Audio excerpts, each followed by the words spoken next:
The eLife Podcast from eLife, the open access journal for outstanding research in the life and biomedical sciences.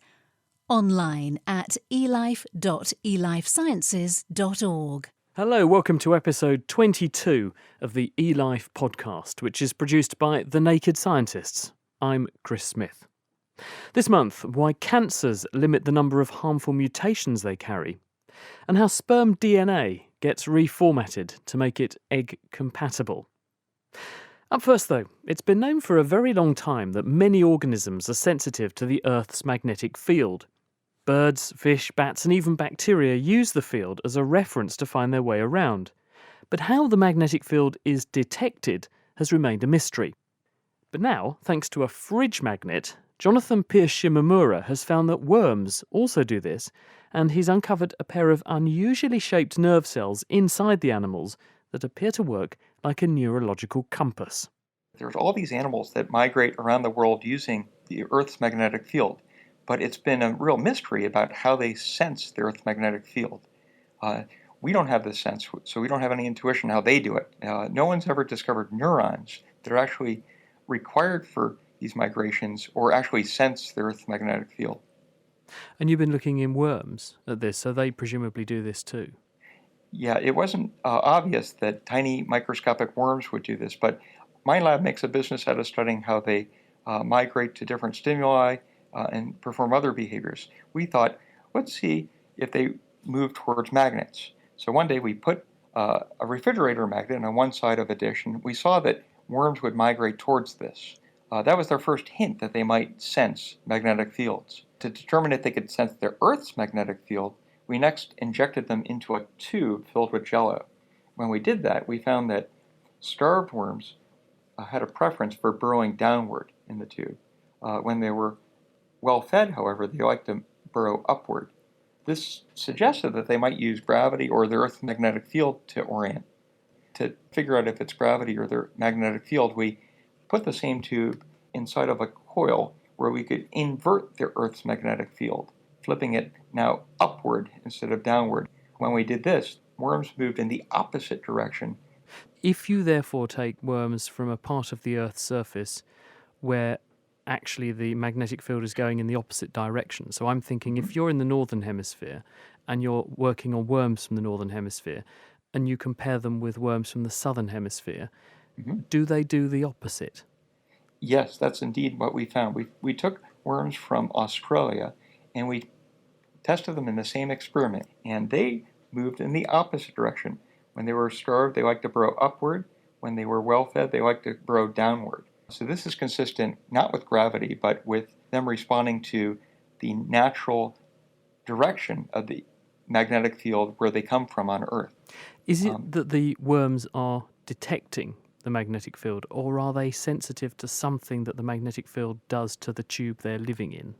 To ask that question, we tried to identify the neurons that might be required for performing this behavior.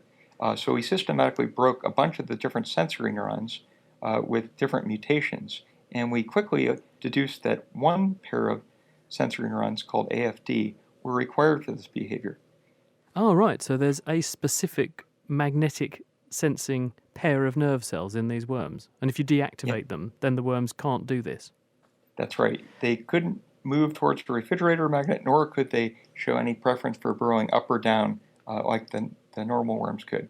But are those nerve cells detecting the Earth's magnetic field, or are they detecting something that the Earth's magnetic field does to the environment? It looks like these neurons detect the magnetic field directly, because when we performed a physiological experiment to see if the neurons could be activated by magnetic fields, we saw that the neurons were turned on when we introduced a magnetic field that was Earth strength. So this neuron responds directly to the Earth's magnetic field. Do you have any insight into how that nerve cell is registering the orientation of the magnetic field relative to it? So the worm effectively has this built-in compass. How is this working? This neuron has a very intriguing shape. The tip of it has these microscopic antenna-shaped structure with the antenna pointed towards the front and towards the back of the animal. This shape would be really nice to serve as a miniature compass that could wiggle back and forth, perhaps if associated with iron, that could activate the neuron and tell them which direction they're going. Do you think that this is an insight, what this worm's doing, into how bigger, more complicated creatures like birds or butterflies or turtles, salmon, for example, all of which migrate, we think, following the Earth's magnetic field, actually achieve that feat? It remains to be seen if the same sort of mechanism will be used in these larger animals, but this is a nice new clue about how animals can sense the Earth's magnetic field. What we're hoping is that the molecules that we find that are required for transducing the Earth's magnetic signal into an electrical chemical signal in the neurons, once we identify those molecules, we can see if those molecules are in the sensory organs of birds, turtles, and butterflies. Well, my sense of direction is absolutely terrible, so I think I must be missing those molecules. That was Jonathan Pierce-Shimomura. He's from the University of Texas at Austin. Cancer is a genetic disease which occurs when growth-controlling genes, called oncogenes, are activated inappropriately. This releases cells from the constraints that normally govern their proliferation and survival, so you would think that the more of these factors there are active in a cell, the better a tumour might grow. In fact, this is definitely not the case, because a new study by William Lockwood from the National Human Genome Research Institute in Bethesda, looking at human lung cases, shows that these tumours opt either for a mutation in a gene called EGFR or another one called KRAS, but never both. These mutations typically happen in specific sets of genes that then are known to cause cancer development. Although these genes are typically seen to be mutated or disrupted in cancer, there's often only one of these mutations in each cancer type, so there's often not more than one happening together. And our big question was, well, why does this occur? Why do cancers only have one mutation and not others? The typical thought has always been that, well, the cancers don't need more than one. They only need one of these genes to be mutated in order to cause cancer. So there's no selection or pressures involved in order to select for both mutations happening at the same time. But equally, there's no selection for not having both, is there? So you ought to see by chance some cells that do have both if all things are equal. So exactly, that was our point. We looked at over 600 tumors from patients with lung cancer, and that's what we were looking for, was any evidence that these two mutations co-occur or happen in the same cell, and we found no evidence that this is the case. Do you think this is just a deleterious thing, that one being mutated is good for the cancer because it drives the cancer, but get both going down, now it's a case of overkill? Or do you think there's something else going on? In other words, when you go looking, you don't see them because any cells that had both didn't last long enough for you to detect them? That could be the case. We thought that there could be some technical issues involved here, but our main theory was that maybe these aren't occurring in the same cell because they actually have some deleterious effect, or they're actually somehow kill cancer cells that have both these mutations. So there's a pressure against having both of these genes mutated. And that's what we set out to test in this paper. So we actually have mice that we can engineer to express these mutated genes, specifically in the lung. And these mice with one of these genes always get cancer at specific time points in their life. And what we did is now we engineered the mice to force the expression of both these genes at the same time.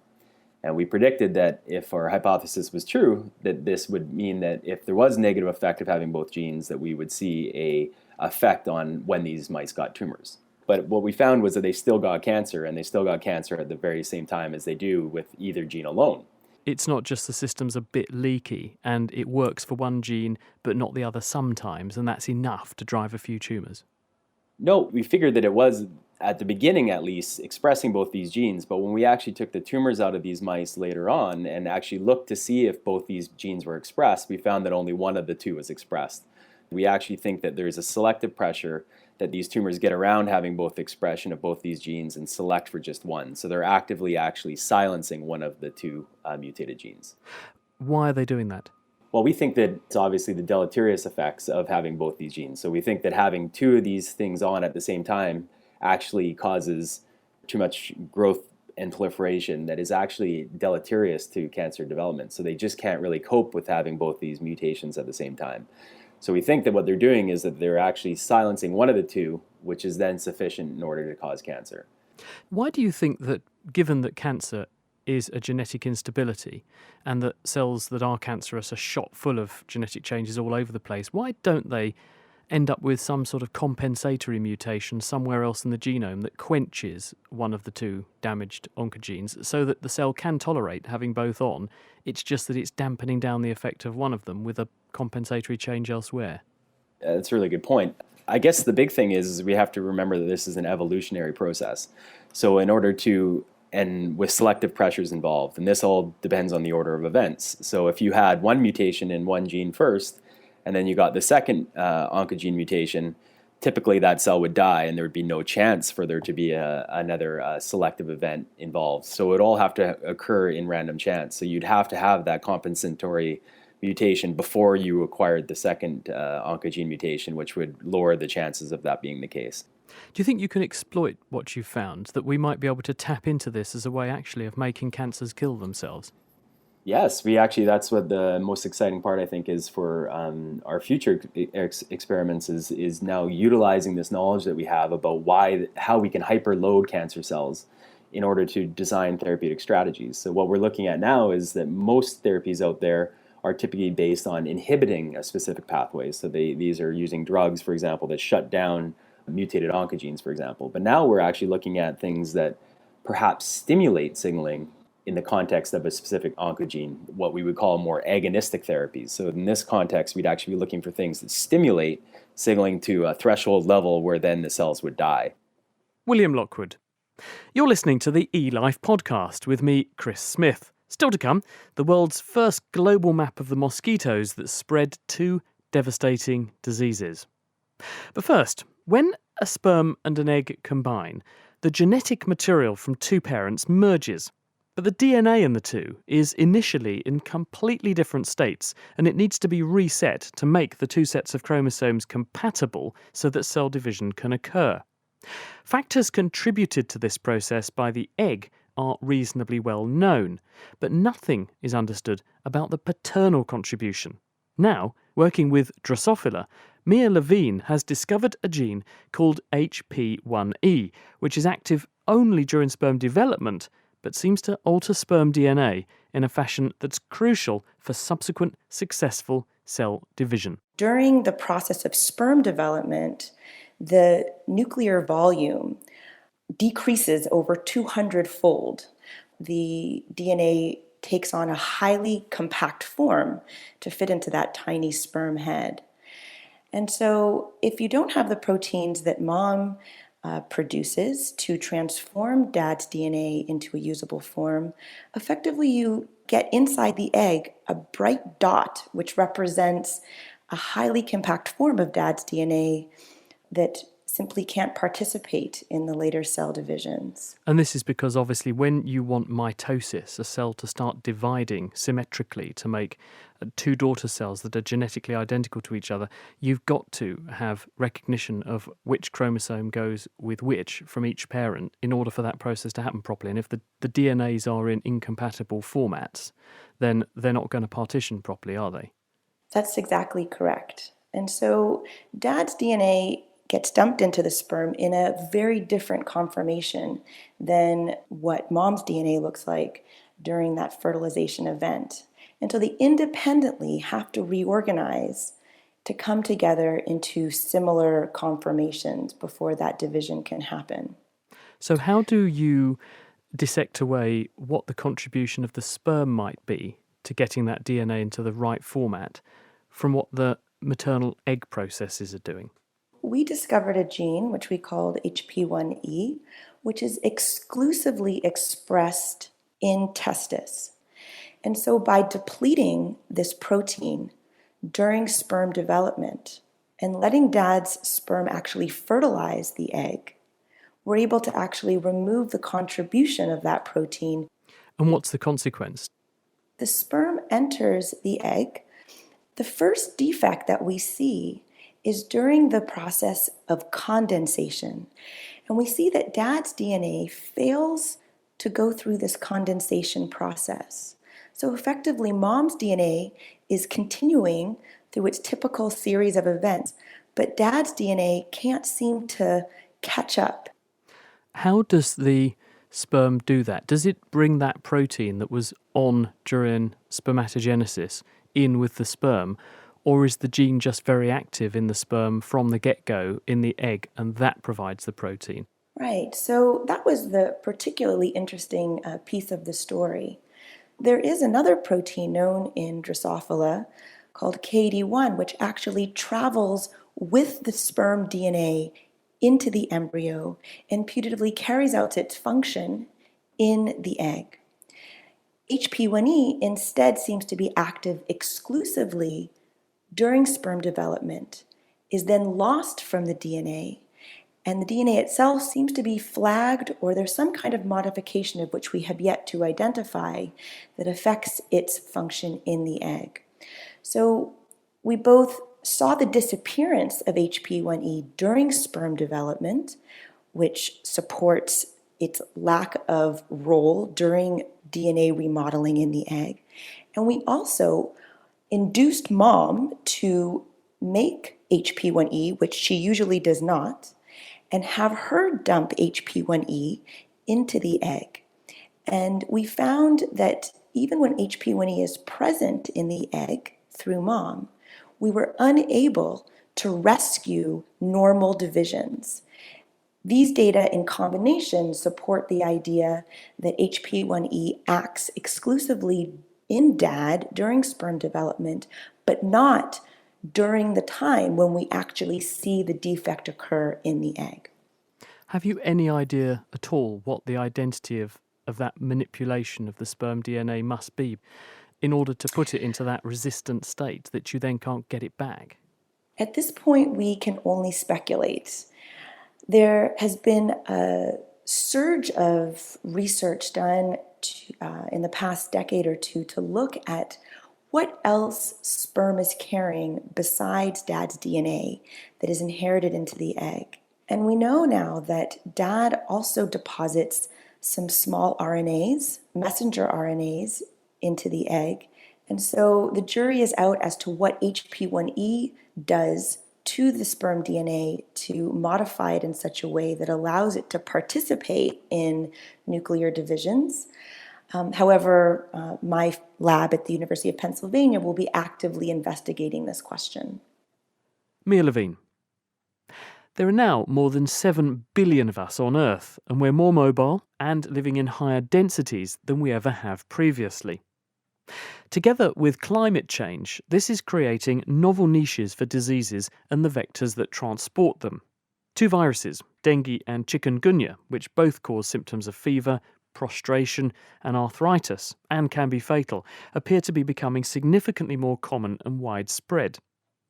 They're transmitted by two strains of Aedes mosquito, Aedes aegypti and Aedes albopictus.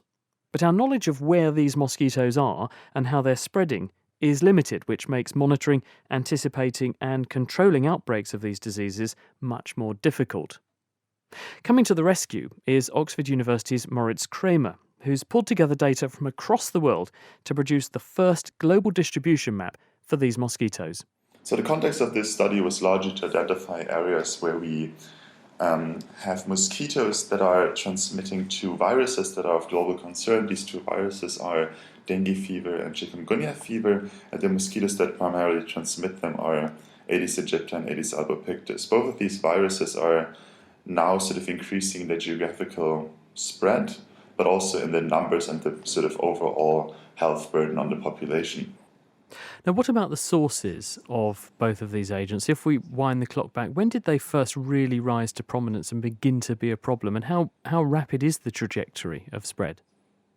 Initially, these two viruses, one chikungunya emerged in Tanzania. It was sort of the first report, and dengue in Asia. But only over the past 20, 30 years, they actually became a big public health problem. And there was an estimate of 2013 where we have estimated that 100 million apparent infections happen every year for dengue fever, and for chikungunya we actually don't even have these numbers on a global scale, but here in 2014 1 million infections were recorded in the Americas alone. And why do we think this is happening? Obviously we need the mosquitoes there, but mosquitoes have been around for millions of years, as have our human ancestors, so why is this happening now? So a lot of people have hypothesized, and we sort of assume that as well, that human mobility and also the increased mobility or like trade behavior between countries has sort of amplified that. Mosquitoes are spread in used tires when they are transported from one place to another. And this happens a lot now between Asian countries, for example, and Europe, and also Asian countries and the United States, where there's a lot of economic relations.